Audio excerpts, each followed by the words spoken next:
As ações de Fachin causam um efeito contrário ao desejado, violações de direitos fundamentais. Vídeo de Janones assumindo que cometeu crime é liberado. Mais um tapa na cara do brasileiro. E Trump prepara um pacotão especial de sanções para o Brasil. Eu sou Marcelo Pontes e este é o Verdade Política, um canal que busca revelar o filme preto e branco da nossa política.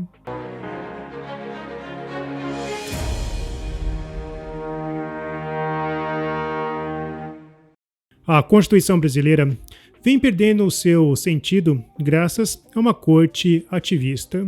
Quando Fachin ordenou que a polícia não poderia entrar mais nas favelas, ele feriu de morte a Constituição.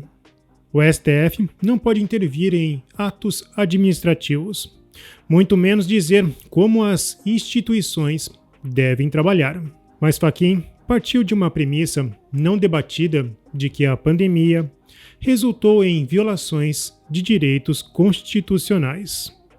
Mas não há mais pandemia e, mesmo assim, em pleno 2025, Fachin manteve a sua decisão. E ainda fez pior, começou a agir como se fosse governador. Publicação do Gazeta do Povo. Fachin propõe novas obrigações para a polícia nas favelas e levanta objeções no STF. A grande questão é que a sua decisão gerou violações de direitos constitucionais. O Metrópolis divulgou um áudio onde um motorista alerta que o Comando Vermelho deu ordem para proibir o Uber. A ordem da facção é clara. Quem se atrever a transportar passageiro em território controlado pelos traficantes, a pena pode ser a morte. Só nessa frase temos duas violações de direitos fundamentais.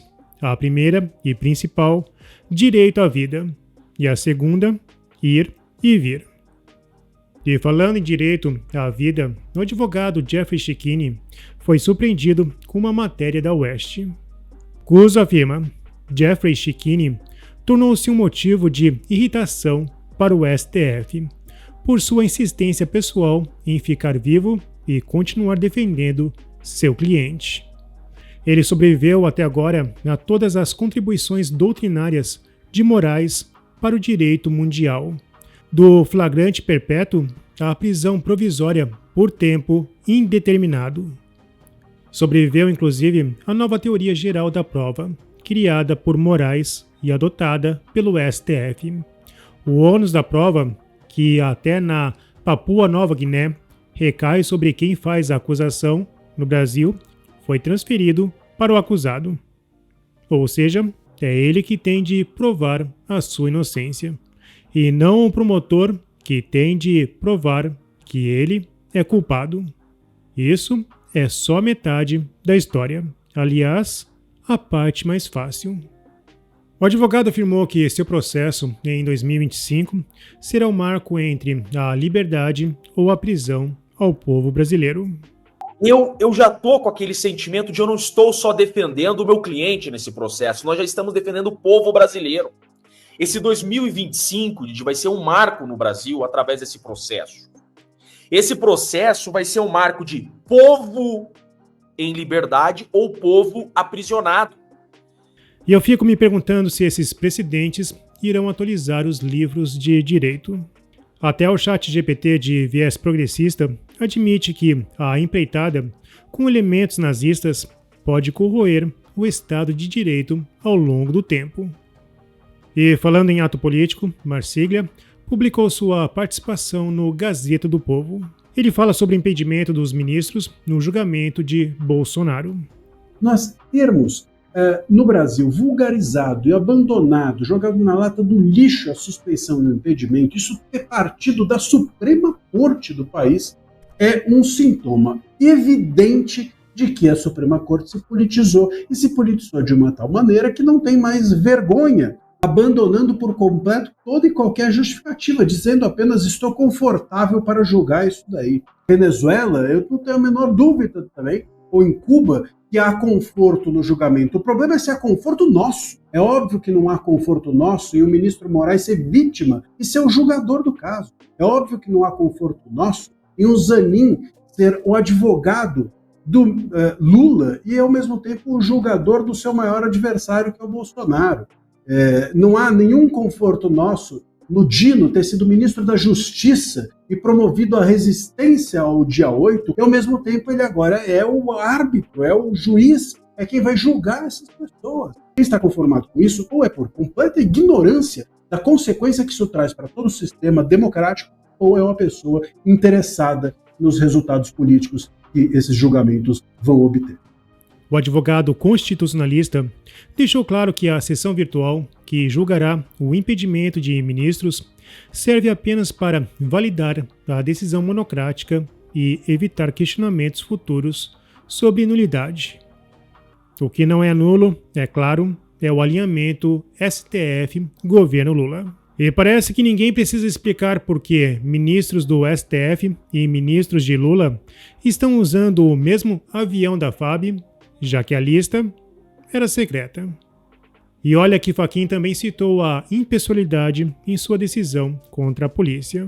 E falando em justiça partidária, liberaram um vídeo de Janones assumindo seus crimes e confirmando que não fará aquilo de novo. Diz aqui que no ano de 2019 o senhor teria solicitado um cartão de crédito adicional em nome de alguns assessores parlamentares. Não vou ler os fatos, mas estão descritos aqui na petição do Ministério Público, que foi juntada em 6 de março de 2025, em que também estão constantes as condições que esse acordo, para ser homologado depois extinto, está sujeito ao cumprimento dessas condições. Uma vez homologado pelo Supremo Tribunal Federal, deputado, saiba que o senhor não é considerado culpado nos termos da folha de antecedentes criminais, não há qualquer prejuízo nesse sentido.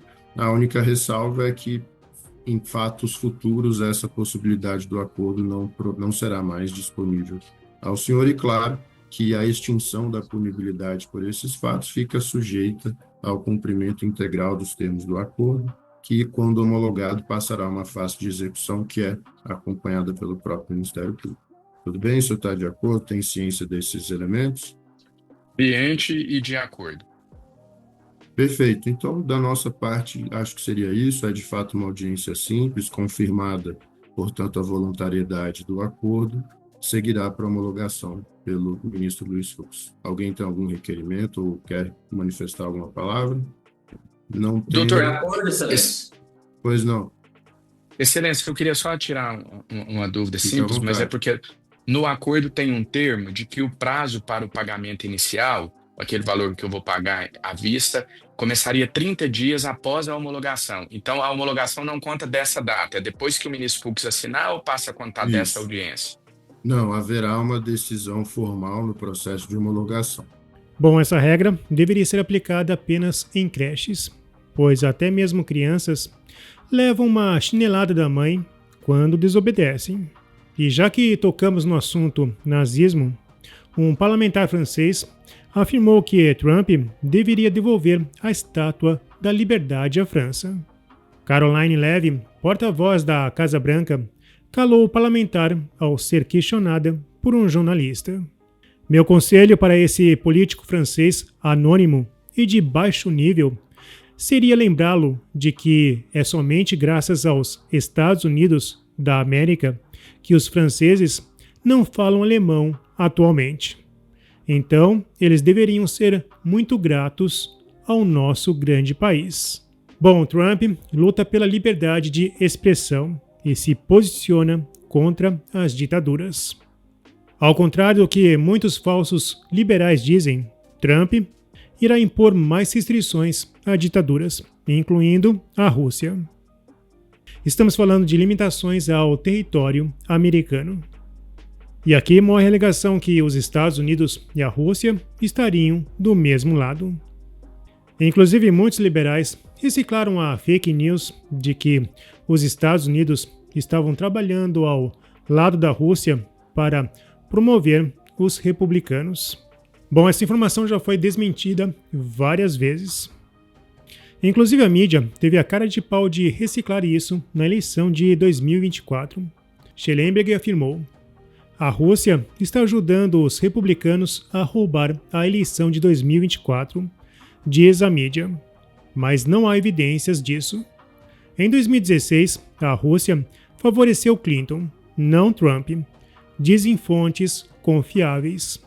E agora o niilismo e o macartismo estão revivendo teorias de conspiração desmascaradas sobre a Rússia.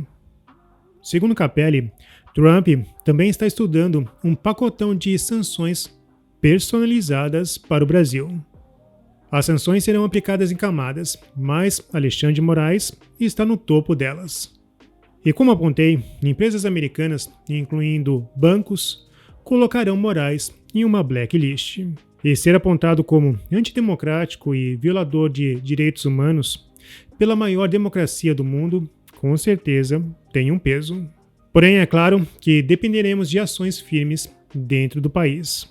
Mas talvez esta seja a pressão que falta para resgatarmos a moralidade no Brasil. Bom, se você apoia a Verdade Política, não se esqueça, curta, comente e compartilhe. Clique no sininho para você receber as nossas notificações. E vamos continuar na luta em prol da verdade.